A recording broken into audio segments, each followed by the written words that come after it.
is Miss Jewel, and I'm a Children's Library Associate at the Hall Street branch of the Richmond Public Libraries.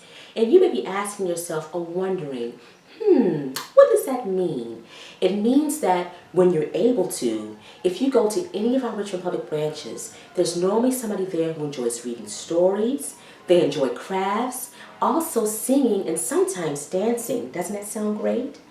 But we're not able to be together right now, and that kind of makes me feel sad because I miss you guys. But we can still share this moment together. And it got me thinking, what's something that we can do no matter the season, no matter the time, and we don't have to have a lot to do it? We can use our imaginations, that's one. And what's a great way to use our imaginations? What helps us spark our imaginations?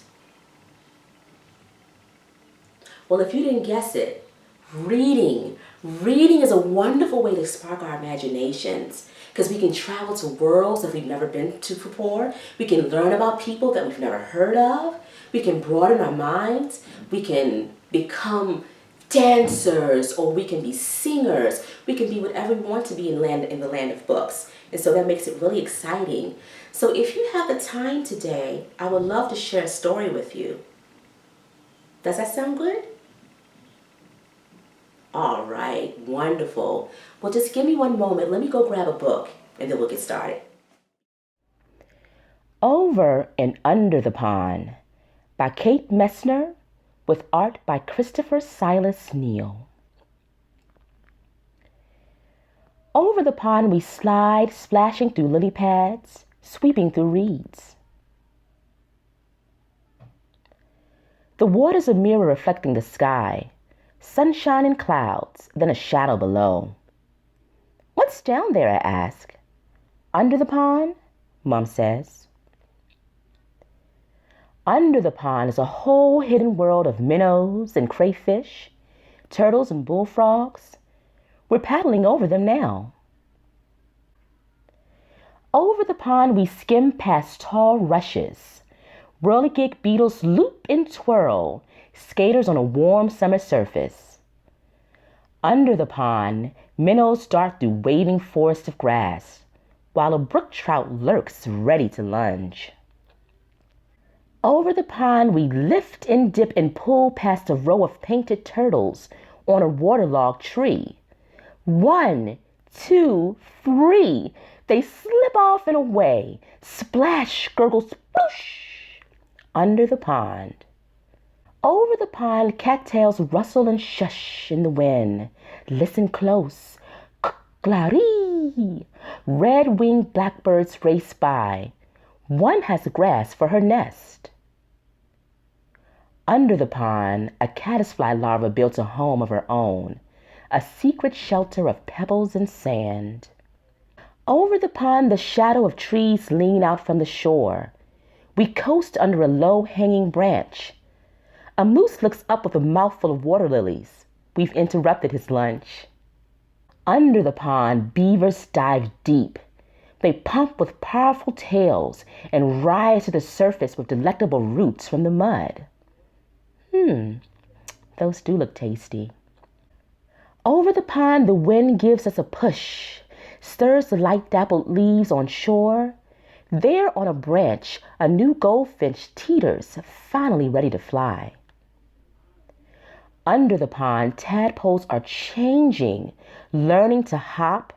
They're losing tails, growing legs, and growing up. Wow, look at them getting their legs.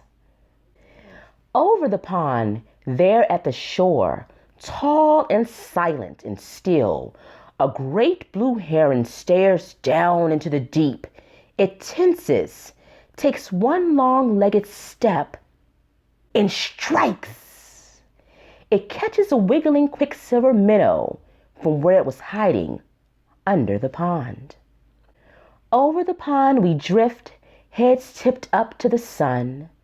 A woodpecker clings to a teetering pine, digging for ants. Under the pond, an otter claws for freshwater mussels. I wonder if his name is Ripple. Over the pond, a sleepy dragonfly lands for a rest. His spindly legs tickle my knee. Under the pond, dragonfly larvae watch what swims by. They catch minnows in monster-fast jaws. Over the pond, the shadows stretch. Ospreys circle on quiet wings. Raccoons and minks stalk the shoreline for supper. Under the pond, with a flip of a tail, a crayfish disappears in the dark. Over the pond we head for home.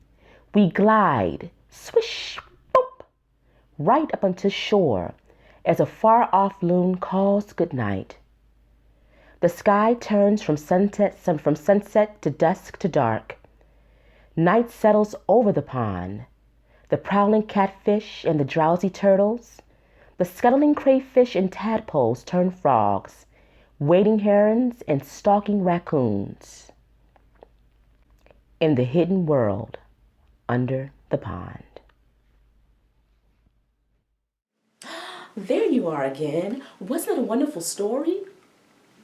What was your favorite part? That was great.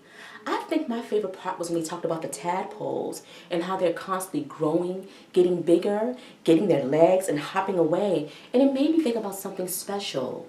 It made me think about you guys and how you're constantly growing, getting bigger, getting tall and stronger day by day. And that makes me happy.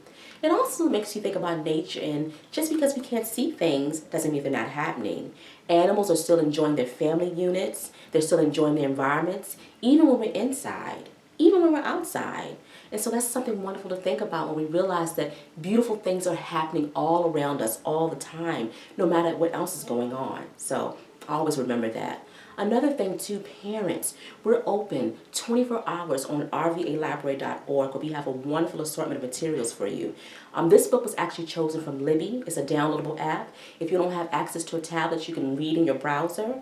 Great assortment of books for adults and for kids. Also, we have Hoopla, which has picture books as well as movies, graphic novels, and music. And then also too, RB Digital with a great assortment of magazines, classic books, and audiobooks. So hopefully you'll join us on our website. Then also too, just because we're not open right now doesn't mean that we're not a part of your community. We're still here for you. And so we wouldn't exist without you. All right? Take care. Be safe. Bye-bye.